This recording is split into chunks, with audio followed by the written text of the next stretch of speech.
You already know who invented the light bulb. Thomas Edison, 1879. Menlo Park, New Jersey. You learned it in school.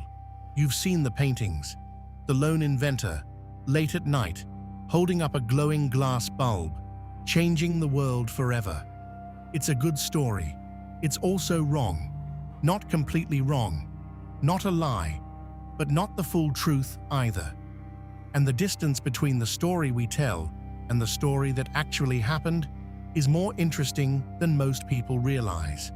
Because the real story of the light bulb is not about one genius in a laboratory. It is about dozens of people across decades in multiple countries failing over and over again, until one man figured out not how to invent the light bulb, but how to make it work for everyone. That is a different thing entirely. And by the end of this, you will never think about a light switch the same way again. To understand why the light bulb mattered, you first have to understand what the world looked like without it. Close your eyes for a moment and try to imagine a city in the 1840s. Not a peaceful, romantic city of cobblestones and candlelight. A real city, a working city. London, New York, Paris. The smell hits you first. Coal smoke, animal waste, rotting wood, river mud. The sound is next. Horses on stone, hammers, voices, and then the light, or rather, the absence of it. Because once the sun goes down, the city does not simply dim. It goes dark in a way that most of us alive today have never experienced. Not the soft darkness of a power outage you wait through, a deeper darkness, one that has no end time, one that simply stays. The only light available came from three sources: candles, oil lamps, and gas. Candles were expensive and unreliable. A single candle cast roughly the same light as a modern 5-watt bulb. Barely enough to read by, and only if you sat close. They dripped, they smoked, they burned down in hours. Wealthy households burned through dozens of candles a week. Poor households made do with almost none. Oil lamps were an improvement, but only slightly. They burned animal fat or whale oil, both of which were costly, both of which smelled. The whaling industry in the mid-1800s was enormous, in part because the world's appetite for lamp oil was insatiable. Hundreds of thousands of whales were killed every decade to keep the lamps burning. And still, the light was weak, inconsistent, dangerous. Gaslighting came next. By the 1840s, many major cities had networks of underground gas pipes feeding street lamps and, in wealthier homes, indoor fixtures. Gaslight was brighter than candles, steadier than oil. It was genuinely transformative for the people who could afford it. Walking through a gaslit street in Victorian London felt, to people of that era, almost magical. But gas had problems that no one could fully solve. It was dangerous. Gas leaks were common, and when they met an open flame, the results were catastrophic. Fires, explosions. Gaslight also produced heat, and it consumed oxygen. Sealed rooms became uncomfortable quickly. The light it gave off was yellowish and uneven, and it required a physical infrastructure, pipes, mains, distribution networks, that meant it would never reach the countryside, never reach the poor, never reach anywhere far from a city center. So when people in the mid-1800s began to dream of a better kind of light, they were not dreaming of luxury. They were dreaming of safety, of reliability, of a world where the night did not have to be an obstacle. And the idea they kept returning to, the idea that seemed, in theory, to offer all of those things, was electricity. The concept of electric light is older than most people think. As early as 1802, a British chemist named Humphrey Davy demonstrated that electricity could produce light. His method was not a bulb. It was an arc, a continuous spark of electricity jumping between two carbon rods, producing a brilliant, blinding white light. Davy's arc lamp was impressive enough to draw crowds of spectators. It was also completely impractical for everyday use. The arc was too bright for any room. It flickered constantly. The carbon rods burned away in minutes and had to be replaced. And the amount of electricity required was enormous for the technology of the time. But the demonstration proved something important. Electricity and light were connected. The question was not whether electric light was possible. The question was whether it could be made useful. For the next 50 years, inventors across Europe and America kept returning to that question. The challenge was to find a way to produce electric light that was steady, long-lasting, and safe enough to use indoors. The arc lamp was too violent, too bright, too hungry. What was needed was something softer, something enclosed, something that did not burn with an open flame, but glowed from within. The idea they kept arriving at was incandescence. Incandescence is what happens when a material is heated until it glows. Every fire you have ever seen is a form of incandescence. The filament of a light bulb glows because it is being heated by electricity passing through it, not burning, but glowing. The principle seems simple. The execution, it turned out, was one of the hardest engineering problems of the 19th century. The core difficulty was this: any material thin enough to glow brightly from electrical heating would also, under normal conditions, burn or disintegrate almost immediately. The moment it got hot enough to produce useful light, it would also get hot enough to destroy itself. The solution that eventually emerged was to enclose the filament in a glass bulb and remove the oxygen, to create a vacuum or something close to it, so that the material could glow without burning. But getting there required decades of failed experiments by people whose names most of us have never heard. In 1840, a British scientist named Warren de la Rue placed a platinum coil inside a glass tube and ran electricity through it. It glowed. It was, by any reasonable definition, an incandescent light. But platinum was extraordinarily expensive, and the bulb lasted only a short time before the platinum degraded. De la Rue understood the concept. He could not solve the economics. In 1850, a British physicist named Joseph Swan began experimenting with carbonized paper filaments inside evacuated glass tubes. Swan's work was serious, methodical, and genuinely advanced. By the early 1860s, he had produced working demonstrations of electric light. But the vacuum technology of the time was insufficient. Without a good enough vacuum, enough residual oxygen remained inside the bulb to quickly destroy the filament.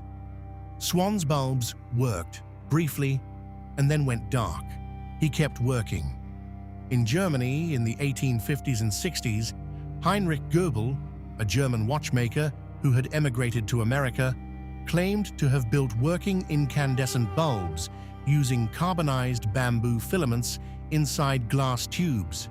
His claims were disputed, taken to court, debated by historians for over a century.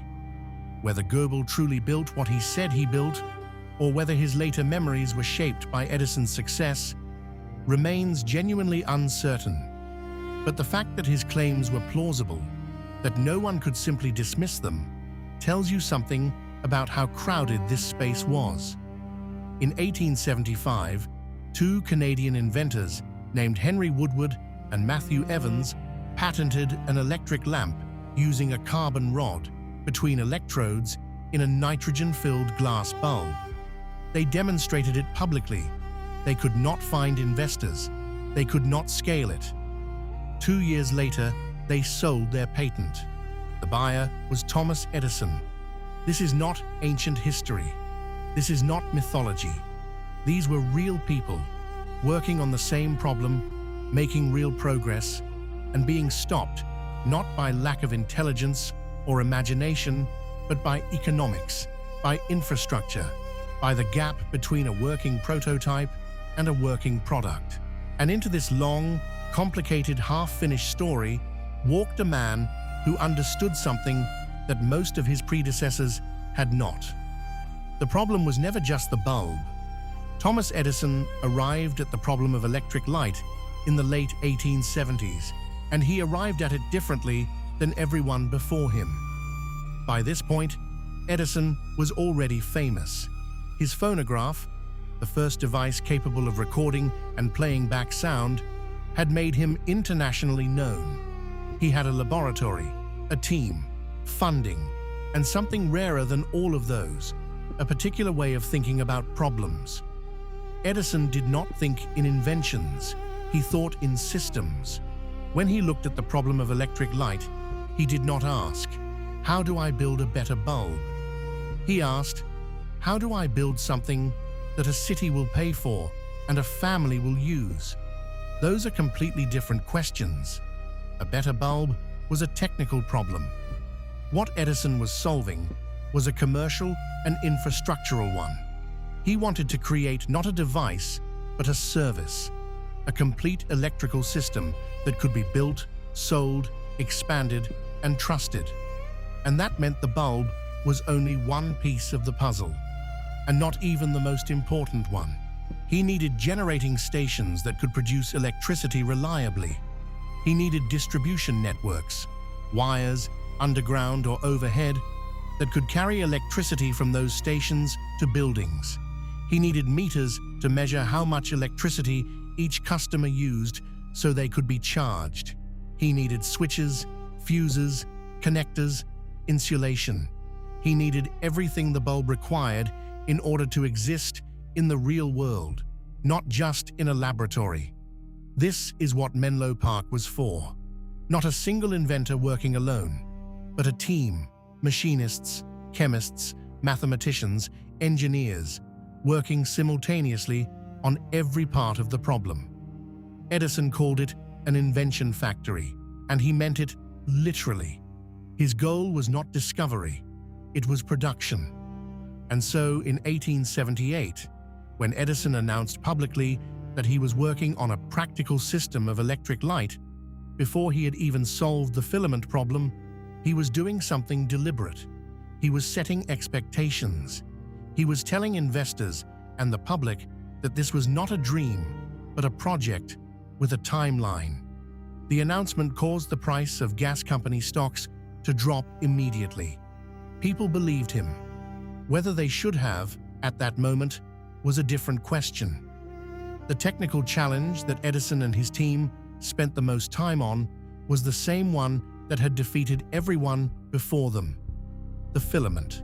Whatever material carried the electrical current had to be thin enough to heat to incandescence, stable enough to last more than a few minutes, and affordable enough to manufacture at scale.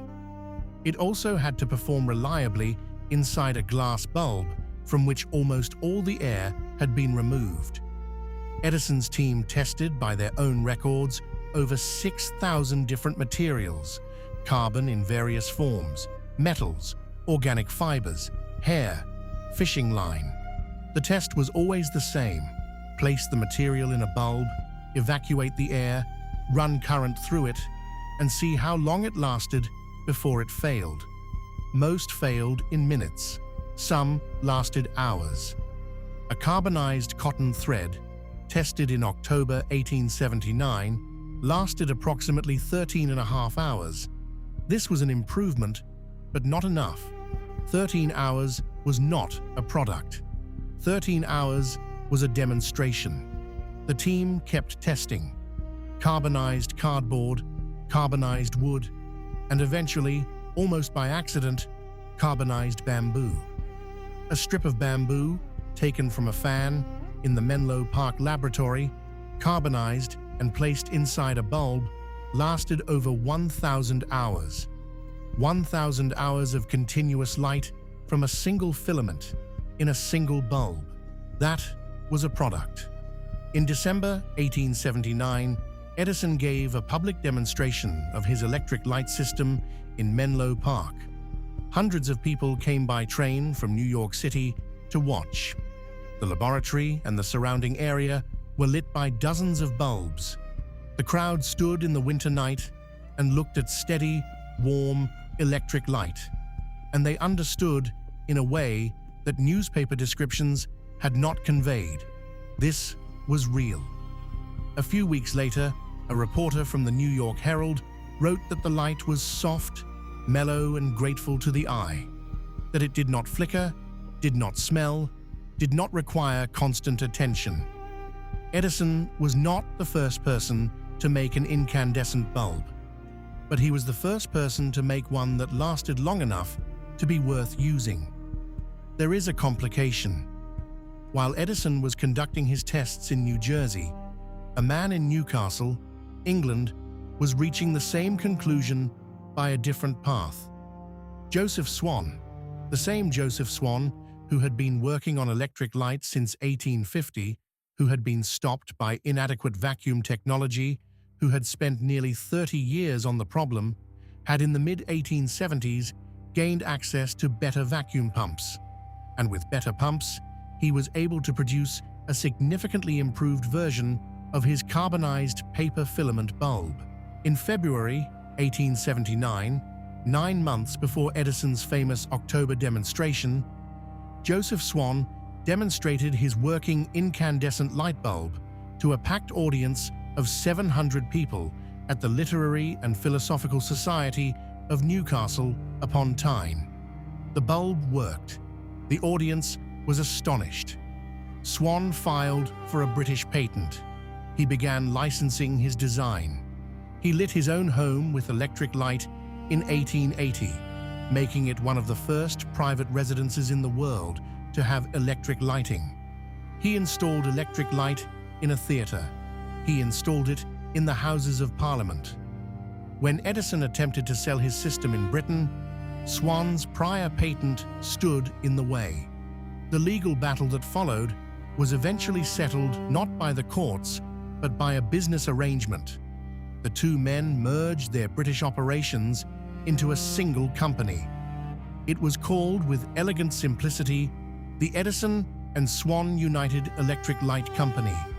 Ediswan, both names, because neither man could honestly claim sole credit.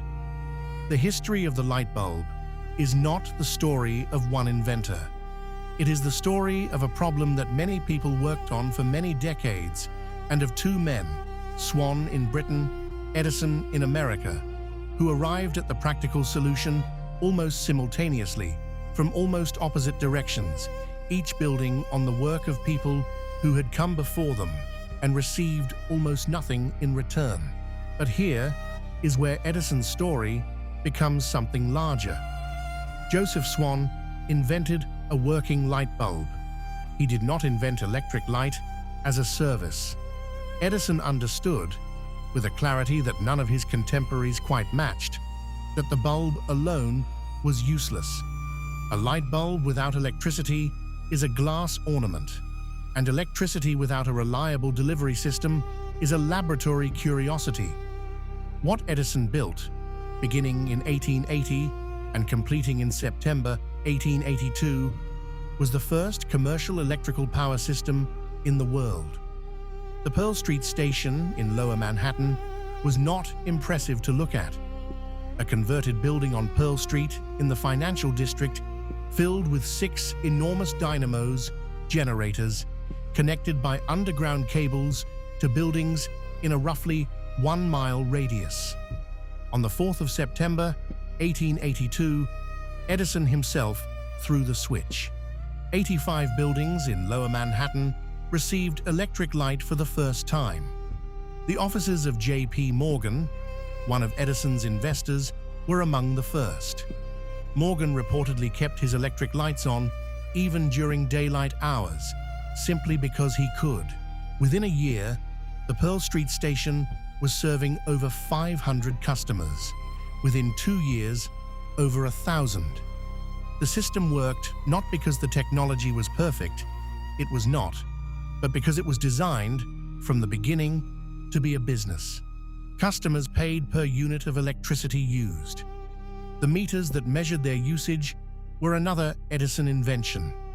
The infrastructure that carried the electricity was engineered, maintained, and expanded by a dedicated staff. Edison did not invent the light bulb. He invented the light switch, and the meter, and the underground cable, and the generating station, and the organizational structure that made all of it run. He invented, in other words, the idea that electricity was something you could buy. There is a tension at the heart of this story that is worth sitting with. The people who first imagined electric light, Humphrey Davy, Warren de la Rue, Joseph Swan, the dozens of others who spent years and personal fortunes on the problem, were driven by something close to pure curiosity. They wanted to know whether it was possible. They wanted to understand the science. Many of them were not thinking primarily about money. Edison was always thinking about money, not because he was greedy or cynical, but because he understood something that the scientists often did not.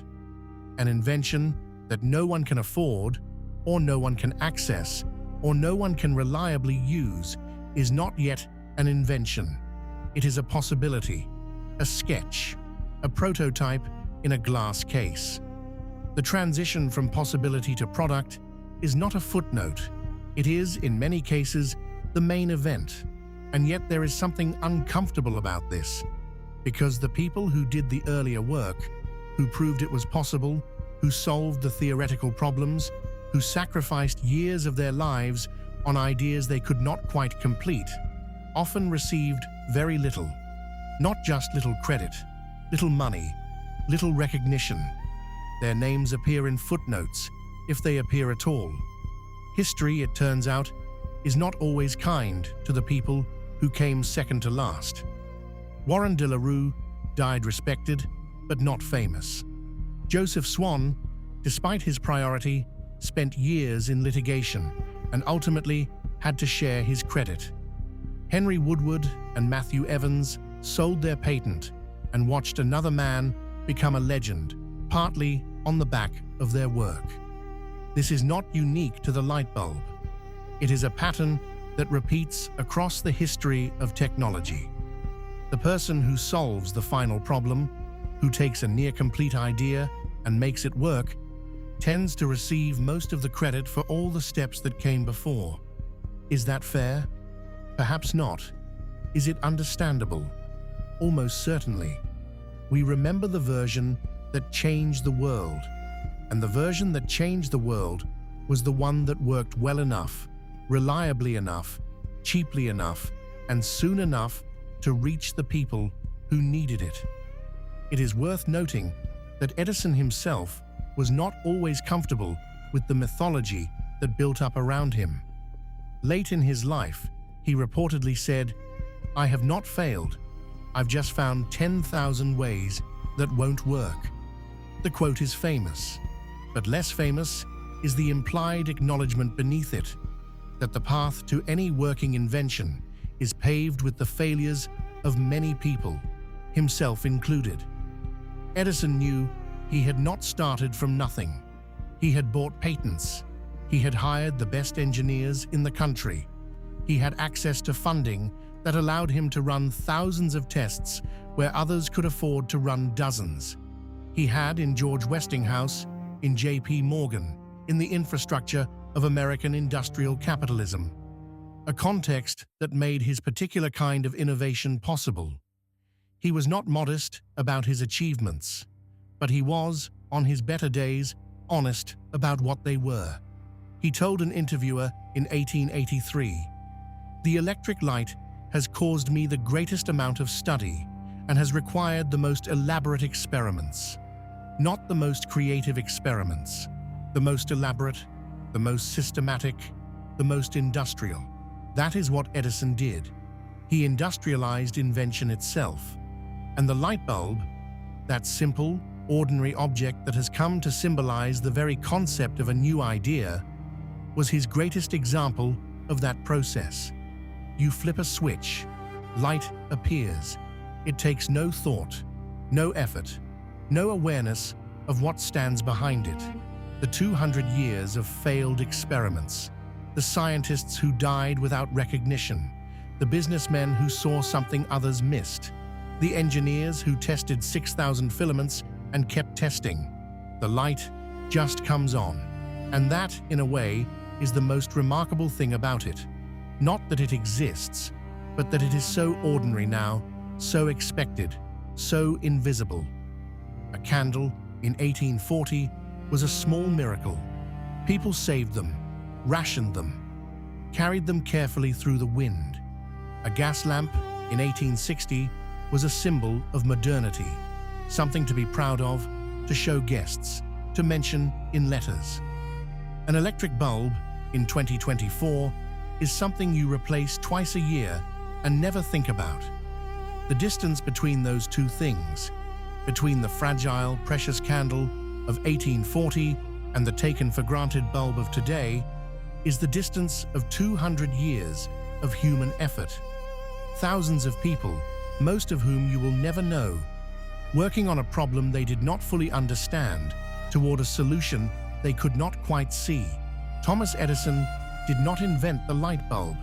He invented the conditions under which the light bulb could exist in every home, on every street, in every corner of the world that had access to electricity. That is a different thing, a harder thing, perhaps in the end, a more important thing. History remembers the version that worked, not always the one that started it. And behind every switch you will ever touch, every room you will ever illuminate, every night you will ever push back with the click of a button, behind all of it, stretching back further than you probably thought, is a story that is much longer, much stranger, and much more human than the one you were told in school. Now you know a little more of it.